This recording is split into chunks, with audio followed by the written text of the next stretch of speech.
Lauh Al-Mahfuz dianggap wilayah rahasia yang hanya bisa diakses oleh para malaikat utama atau hamba Tuhan lainnya yang dianggap layak. Lauh Al-Mahfuz belum banyak dibahas orang. Kitab-kitab tafsir pun tidak menguraikan panjang lebar apa itu Lauh Al-Mahfuz. Dalam pengertian yang dangkal, menurut perkiraan sebatas akal manusia, Lauh Al-Mahfuz biasa diartikan dengan sebuah kitab atau peranti keras raksasa yang menyimpan seluruh data atau cetak biru terhadap segala peristiwa yang terjadi dari zaman azali sampai kiamat. Beri dukungan kami, ya. Pencet subscribe dan lonceng notifikasinya. Matur suwun. Bismillahirrohmanirrohim. Asyhadu alla ilaha illallah wa asyhadu anna Muhammadur Rasulullah. Allahumma sholli ala sayyidina wa maulana Muhammad. Alhamdulillahirabbil alamin wa bihi nasta'inu ala umuri dunya wa din. Wassalatu wassalamu ala asyrofil anbiya'i wal mursalin wa ala alihi wa sahbihi ajmain. Amma ba'du. Dikatakan dalam hadis bahwa tidak jatuh sehelai daun melainkan sudah tercatat di dalam kitab yaitu Lauh Al-Mahfuz, sesuai yang tertulis di dalam Quran Surat Al-Buruj, ayat 22. Filauhim Mahfuz yang tersimpan dalam tempat yang terjaga yaitu Lauh Mahfuz. Setiap peristiwa yang terjadi, semua sudah tercatat dan tertulis di dalam Lauh Mahfuz. Lauh Al-Mahfuz dianggap wilayah rahasia yang hanya bisa diakses oleh para malaikat utama atau hamba-hamba Tuhan lainnya yang dianggap layak. Lauh Al-Mahfuz dianggap gudang rahasia, karena itu kalangan jin dari golongan setan berusaha mencuri informasi itu untuk berbagai kepentingan memainkan akidah manusia. Para malaikat penjaga Lauh Al-Mahfuz sangat disiplin berjaga di sekitarnya. Jika ada setan yang berusaha mencuri berita, maka malaikat penjaga Lauh Mahfuz akan melemparkan bintang ke arahnya, sebagaimana disebutkan dalam Al-Quran, Surat Al-Hijr, ayat 16, Walaqad ja'alna fis samai burujaw wa zayyanaha lin-nazirin. Dan sungguh, kami telah menciptakan gugusan bintang di langit dan menjadikannya terasa indah bagi orang yang memandangnya. Dilanjutkan ayat ke-17, wa hafiznaha min kulli syaitonir rajim. Dan kami menjaganya dari setiap gangguan setan yang terkutuk. Lalu disebutkan di ayat selanjutnya, ayat 18 dari Quran Surat Al-Hijr, ila manistarokos samna fa'at ba'ahus syihabum mubin. Kecuali setan yang mencuri-curi berita yang dapat didengar dari malaikat lalu dikejar oleh semburan api yang terang, hubungan antara Lauh Mahfuz dan perkawinan makrokosmos. Seperti yang sering dikatakan oleh beberapa ulama maupun para ahli, semua makhluk Al-Khalq diciptakan Tuhan Al-Haq idealnya berpasang-pasangan, sebagaimana disebutkan di dalam Al-Quran Surat As-Sariyat ayat yang ke-49. Wa min kulli syai'in khalaqna zawjaini la'alakum tazakarun. Dan segala sesuatu kami ciptakan berpasang-pasangan, agar kamu mengingat kebesaran Allah.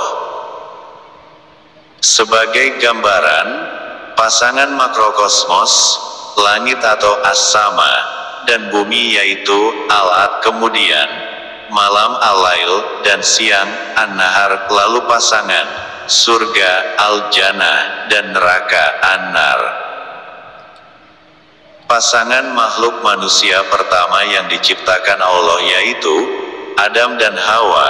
Kemudian Allah menciptakan kesempurnaan bagi makhluk ciptaannya tersebut dengan memberinya akal yaitu al-aql dan jiwa anafas. Yang selanjutnya, Allah menciptakan pena atau al-qalam, dan buku atau papan tulis yaitu al-lauh. Pasangan-pasangan ini menunjukkan adanya interaksi secara fungsional satu sama lain. Sebagai contoh, fungsi interaktif tersebut dengan adanya yin dan yang, hal ini terdapat dalam tradisi Taoisme.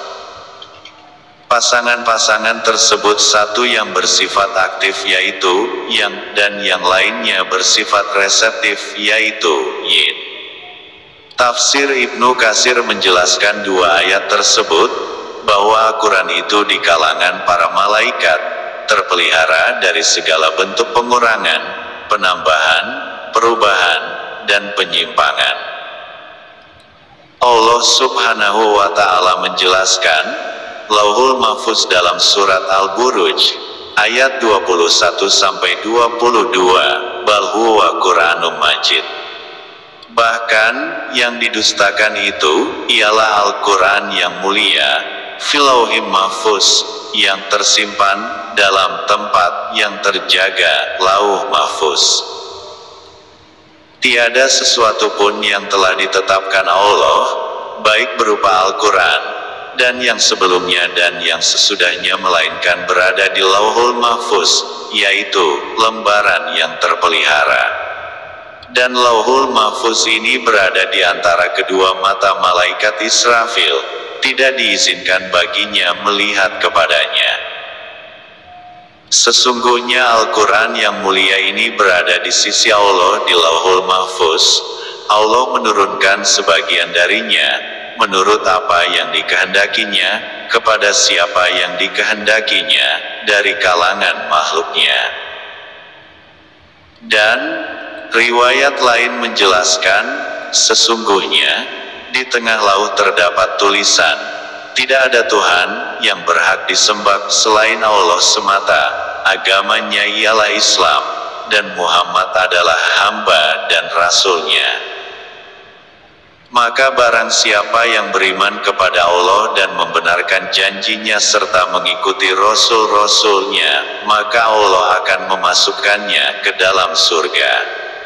Lauh ini dalam penggambarannya adalah lembaran dari mutiara yang putih, panjangnya sama dengan jarak antara bumi dan langit, dan lebarnya sama dengan jarak antara masyrik dan maghrib, sedangkan kedua sisinya dari mutiara dan yakut, dan sampulnya dari yakut merah. Kolam atau pena-nya dari cahaya, dan kalamnya telah tertulis di Arasy, dan pokoknya berada di pangkuan malaikat. Rasulullah pernah bersabda, sesungguhnya Allah telah menciptakan Lauhul Mahfuz dari mutiara yang putih, lembaran-lembarannya dari yakut merah, dan kolamnya dari nur cahaya, dan tintanya dari nur pula. Setiap hari Allah memerintahkan kepada Lauh Mahfuz sebanyak 360 perintah untuk menciptakan, memberi rezeki, mematikan, menghidupkan, memuliakan, menghinakan, dan Dia berbuat menurut apa yang dikehendakinya. Selain kematian dan rezeki, jodoh juga merupakan rahasia dan ketetapan yang hanya diketahui oleh Allah Subhanahu wa Ta'ala. Seluruh skenario alam semesta telah tertulis di dalam Lauhul Mahfuz, termasuk jodoh, rezeki, dan juga kematian seseorang. Dalam sebuah riwayat menyebutkan bahwa hal pertama yang Allah ciptakan adalah pena. Melalui pena tersebut, Allah menuliskan seluruh kejadian yang ada di muka bumi hingga akhir kiamat nanti, di dalam Lauhul Mahfuz. Lalu muncul pertanyaan, apakah manusia berhak tahu apa yang tertulis di Lauhul Mahfuz? Dapat dijelaskan di sini bahwa Lauh Mahfuz adalah catatan rahasia yang hanya Allah saja yang berhak mengetahui dan menetapkan. Maka jawabnya, yang tahu Lauhul Mahfuz hanya Allah, dan janganlah mencoba ikut-ikut untuk mengetahuinya. Karena apa? Jika benar, dan kita diberi kesempatan untuk melihat apa yang tertulis di lembaran Lauh Mahfuz tersebut, pastinya kita akan berputus asa. Kenapa demikian? Jika yang kita lihat itu hal-hal yang membahagiakan, pastinya kita akan senang dan bahagia. Namun jika yang kita lihat dan yang kita baca tersebut hal yang buruk, bahkan mengenai kematian kita serta ketentuan kita akan mendapatkan siksa atau hukuman dari Allah. Nah, apakah kita akan sanggup untuk menerimanya? Yang namanya manusia pasti akan protes, atau malah melakukan demo besar-besaran. Karena apa? Manusia itu tempatnya salah dan dosa, jadi di catatan Lauh Mahfuz, apakah tidak tinta merah semua? Sobat Kolbun yang dimuliakan Allah. Allah Subhanahu wa Ta'ala kurang baik apa terhadap makhluk ciptaannya, terutama manusia. Allah telah memberikan petunjuk kepada kita semua, agar kelak di akhirat tidak masuk neraka, tidak mendapatkan siksa. Iya, semua telah dituliskan di dalam Al-Quran yang suci. Tinggal kita sebagai manusia yang harus bisa mengambil sikap. Ingin masuk surga apa? Menjalani hidup kekal di neraka. Nah, agar semakin kita tahu catatan Lauh Mahfuz itu, akan dapat kita revisi dengan sikap kita di dunia. Diibaratkan seperti sewaktu kita sedang bersekolah, kehidupan ini hampir sama kejadiannya. Seorang guru yang menjelaskan mengenai suatu hal, begitupun cara penyelesaiannya, tetapi ada saja murid yang gak paham, gak tahu, bahkan ada yang masa bodoh. Kejadian dan kenyataan di kehidupan alam semesta ini seperti itu. Lauh Mahfuz kita gambarkan catatan yang dipegang oleh guru yang membimbing dan mengajari kita, sementara Al-Quran adalah guru yang memegang catatan tersebut. Dari Al-Quran inilah kita yang akan menentukan nasib dari kehidupan kekal kita yang sejati. Kalau kita kembali mengingat sejarah pertama kali, Allah Subhanahu wa Ta'ala menciptakan makhluk bernama manusia, bukankah berada di surganya Allah? Nah, di tempat itulah nantinya kita akan kembali, namun masa itu, kita belum mengetahui kapan tepatnya. Allah memang telah menentukan catatan nasib setiap makhluk ciptaannya. Namun ingatlah, sekali lagi, saya berpesan bahwa kita berusaha agar catatan yang ada di Lauh Mahfuz bisa menjadi baik dengan kita berusaha untuk merayu Allah. Karena Allah itu Maha Pengasih, Maha Penyayang dan Maha Pengampun.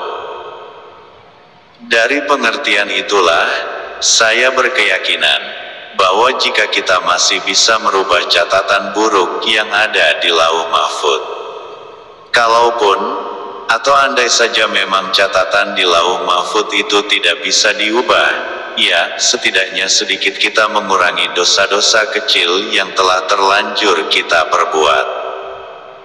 Inilah yang saya sebut merayu kepada Allah, agar kita diringankan, syukur-syukur dosa kita dihapuskan. Allah memerintahkan kita untuk selalu ikhtiar, berusaha untuk menjadi lebih baik. Hal ini janganlah ditunda-tunda lagi, segeralah memohon ampunan dari Allah Azza wa Jalla.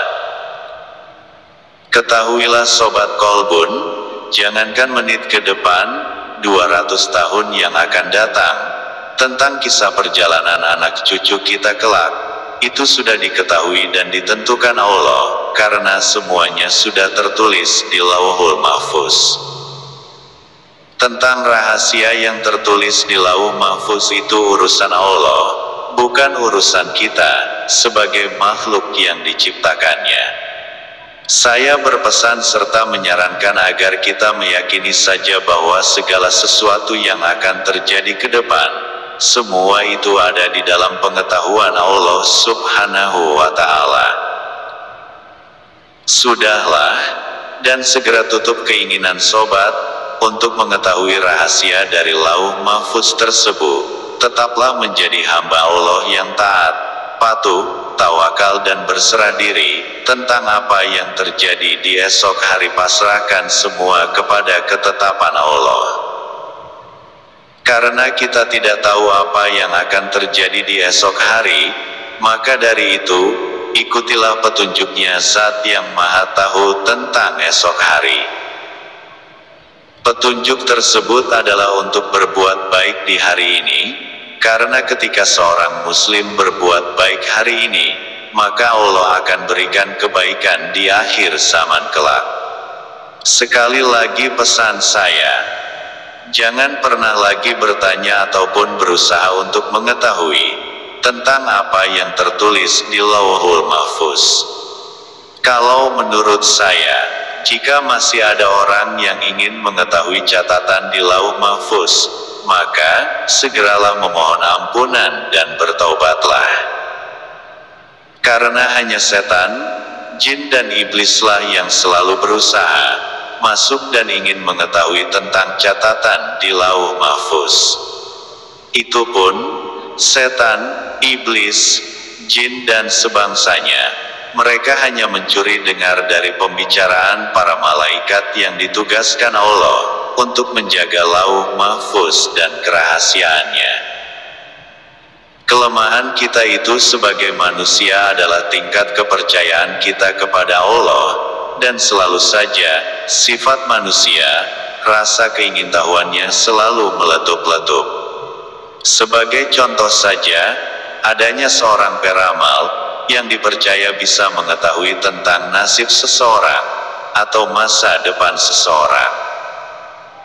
Sekarang coba kita kalkulasi, dari ramalan orang tersebut, berapa persennya yang benar-benar terwujud. Percaya atau tidak, ramalan yang mereka lontarkan atau mereka ucapkan itu, semuanya hanyalah bisikan dari bangsa jin, setan.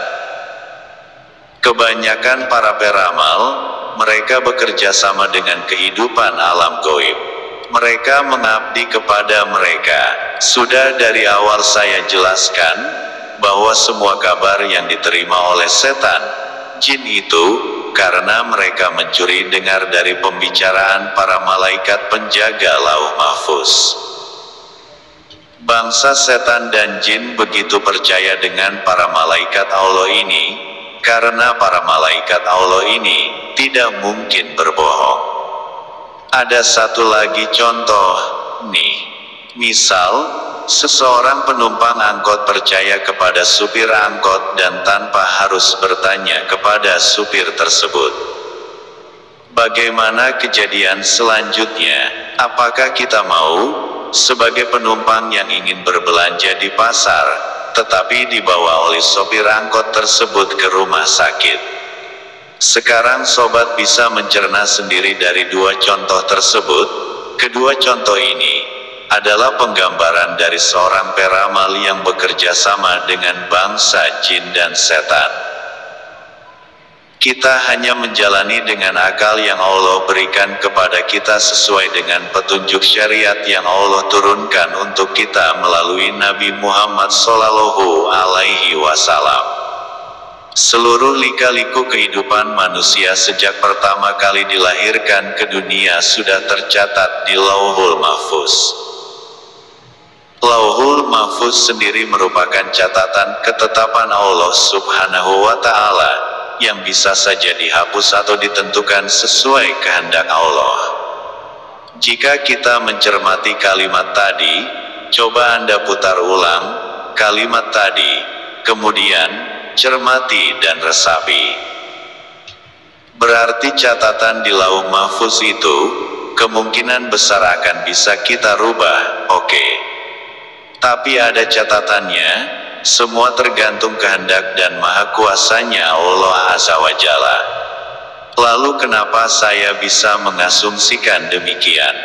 Nah, bukankah catatan pada lauh mahfuz tersebut merupakan hak kekuasaan penuh oleh Allah Subhanahu wa Ta'ala? Jadi secara logika, boleh dong saya mempunyai pendapat bahwa catatan pada lauh mahfuz masih bisa kita rubah. Bagaimana triknya agar kita bisa merubahnya? Baiklah Sobat Kolbun, mari kita menguaknya bersama-sama. Jika nanti ada yang kurang tepat atau kurang pas dari pendapat saya ini, saya mohon maaf serta mohon petunjuknya. Saya hanya berusaha untuk memberikan penafsiran yang menurut logika saya. Jadi, nantinya sobat-sobat juga boleh berasumsi menurut akal dan pemikiran sobat. Marilah kita mulai untuk mengurainya, namun sebelumnya saya memberikan prolog sedikit. Umat Islam menjadikan doa sebagai cara merayu Allah Subhanahu wa Ta'ala. Rasulullah Shallallahu Alaihi Wasallam bersabda, tidaklah seorang muslim memanjatkan doa kepada Allah selama tidak mengandung dosa dan memutuskan silaturahmi, melainkan Allah akan beri padanya 3 hal. Allah segera mengabulkan doanya, Allah akan menyimpan baginya di akhirat kelak, dan Allah akan menghindarkan darinya kejelekan. Para sahabat lantas menanggapi, kalau begitu kami akan memperbanyak berdoa. Rasulullah lantas berkata lagi, Allah nanti yang memperbanyak mengabulkan doa-doa kalian. Demikian hadits riwayat Ahmad. Bagaimana cara kita memanjatkan doa? Atau jangan-jangan tanpa berdoa saja Allah sudah tahu keinginan kita, atau merasa sudah berdoa tapi tidak dikabulkan? Mari mengambil pelajaran hidup dari para nabi dan sahabat yang berhasil dikabulkan doa-doanya dengan cara-cara yang menakjubkan. Yang pertama, istighfar dan melakukan pengakuan dosa. Seperti yang sudah kita ketahui tentang kisah Nabi Adam yang melanggar ketetapan Allah dengan memakan buah terlarang, sehingga membuatnya dikeluarkan dari surga dan dipisahkan dari Hawa hingga ratusan tahun. Nabi Adam tidak meminta agar segera dipertemukan dengan pasangannya, namun ia terus-menerus melakukan pengakuan dosa. Kalimat tersebut sudah sering kita dengar. Robbana zolamna anfusana wa in lem takfir lana wa tarhamna lanakunana minal khosirin. Yang artinya insya Allah, ya Tuhan kami telah menzolimi diri kami sendiri. Jika Engkau tidak mengampuni kami dan memberi rahmat kepada kami, niscaya kami termasuk orang-orang yang rugi. Demikian pula yang terjadi pada umat Nabi Nuh. Mereka diberi azab oleh Allah berupa kekeringan dan kemandulan karena tidak mau beriman. Kemudian Nabi Nuh mengajak umatnya beristighfar dan menjanjikan Allah akan menurunkan hujan deras serta memberi limpahan harta dan keturunan jika mau bertaubat kepada Allah. Kisah yang lain, yaitu di masa Nabi Salih, ada yang namanya kaum Samud. Dalam kemakmurannya, mereka berfoya-foya dan banyak bermaksiat. Nabi Salih diutus Allah untuk mengajak kembali kaum Samud pada kebenaran. Nabi Salih pun berseru, "Hai kaumku, sembahlah Allah, sekali-kali tidak ada bagimu Tuhan selain Dia. Dia telah menciptakan kamu dari bumi, tanah dan menjadikan kamu pemakmurnya. Karena itu, mohonlah ampunannya, kemudian bertobatlah kepadanya. Sesungguhnya, Tuhanku amat dekat rahmatnya, lagi memperkenankan doa hambanya." Dari Quran Surat Hud ayat 61. Karena kaum Samud tetap tidak mau bertaubat, maka turunlah azab Allah kepada kaum Samud. Nabi Saleh dan pengikutnya yang beriman meninggalkan mereka. Kemudian datang janji Allah untuk menghancurkan mereka setelah 3 hari.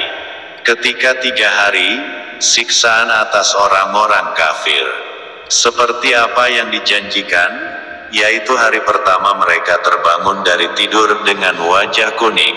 Pada hari pertama, Allah akan mengubah wajah mereka berwarna kuning. Lalu pada hari kedua, Allah akan membuat wajah mereka menjadi merah. Hari ketiga wajah mereka menjadi hitam, dan akhirnya mereka disambar petir. Saat itu, langit terpecah melalui teriakan yang keras. Teriakan itu menghancurkan gunung-gunung dan membinasakan apa saja yang ada di dalamnya. Bumi berguncang dan menghancurkan apapun yang ada di atasnya. Allah berfirman dalam surat Hud ayat 67-68, Wa khazalazina zalamus sayhatu fa'asbahu fi diyarihim jasimin. Ka'allem yaknau fiha, alaina samuda kafaru robahum, ala bukdal lisamud.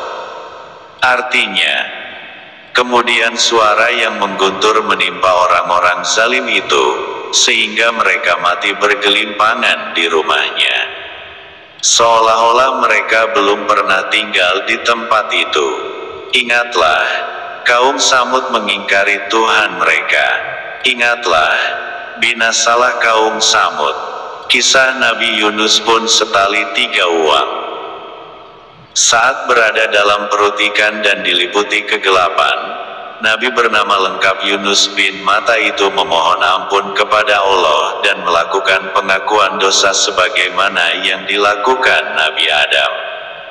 Kalimat yang terucap ketika Nabi Yunus berdoa, La ilaha illa anta subhanaka ini kuntu minat zulimin.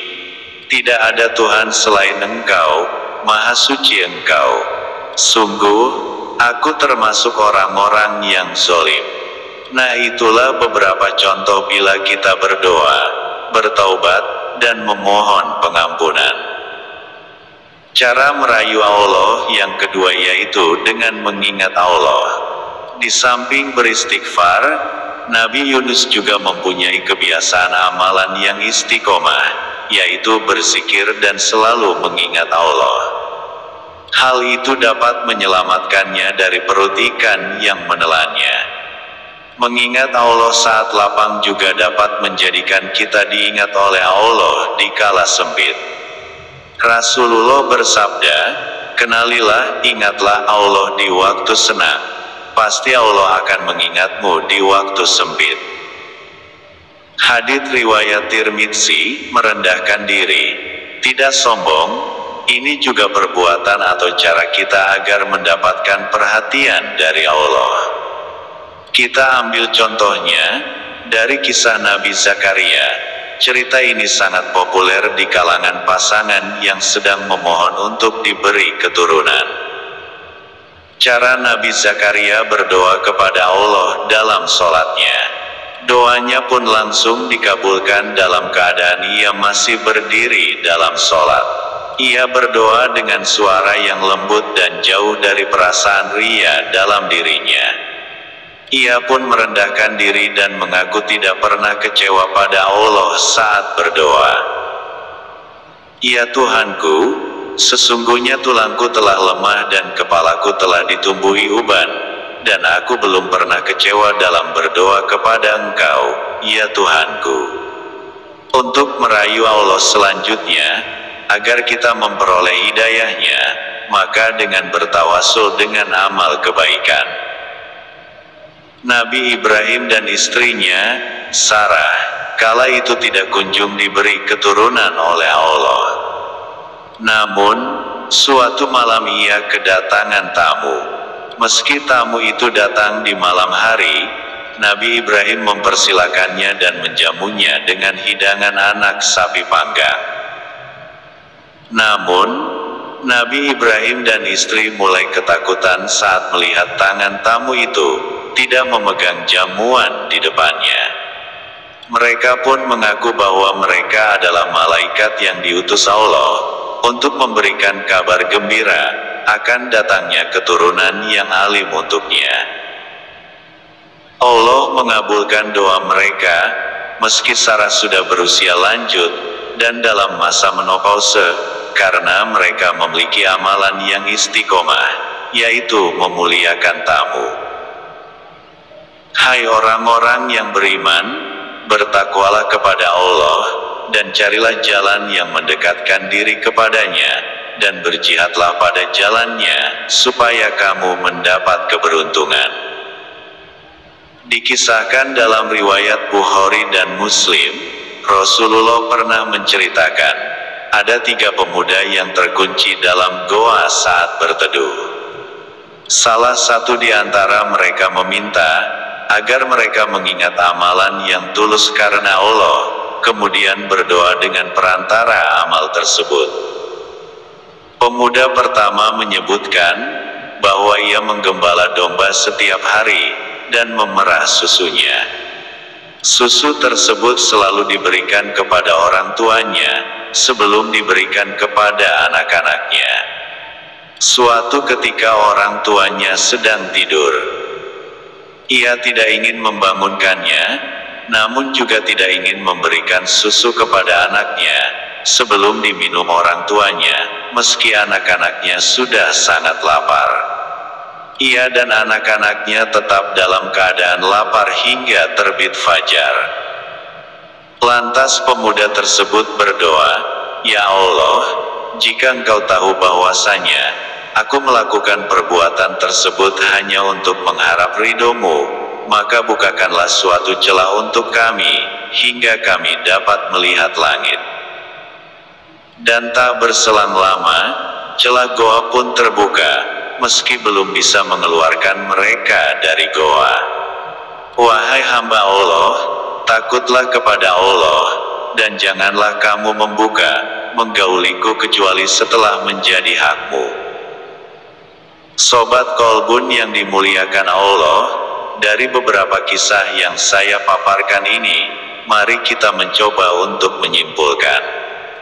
Dengan amal dan perbuatan yang ikhlas dan lillahi ta'ala, tawakal dan hanya mengharapkan ridhonya Allah Ta'ala, maka atas ketetapan dan kehendak kuasanya Allah, kita dapat merubah catatan kehidupan ini untuk bekal nantinya di akhirat. Karena Allah tidak akan merubah nasib seseorang jika orang tersebut tidak mau berusaha untuk merubahnya. Nah, dengan demikian berarti jika kita benar-benar tulus ketika merayu Allah dengan ikhtiar, maka tidak ada yang tidak mungkin bagi Allah untuk merubah nasib kita. Demikian paparan saya mengenai catatan Lauh Mahfuz. Semoga bermanfaat dan menambah tebalnya keimanan dan keislaman kita. Sebelum menutup syiar yang saya sampaikan ini, jika dalam menyampaikan materi saya masih banyak kekurangannya, secara tulus memohon maaf. Dan semoga saja Sobat Kolbun sudi untuk mengontrol diri saya agar menjadi lebih baik, berikan kritik, saran dan masukan untuk semakin menambah keilmuan dan pengalaman bagi diri saya utamanya, dan khususnya bagi sobat serta pemirsa Kolbun. Terima kasih banyak atas dukungan Sobat Kolbun. Semoga menjadikan amal ibadah sobat semua. Sebagai seorang muslim, hendaknya kita meyakini bahwa isi dari Lauhul Mahfuz tidak ada yang mengetahuinya kecuali Allah semata. Nantikan syiar-syiar saya selanjutnya. Wabillahi taufik wal hidayah. Wassalamualaikum warahmatullahi wabarakatuh.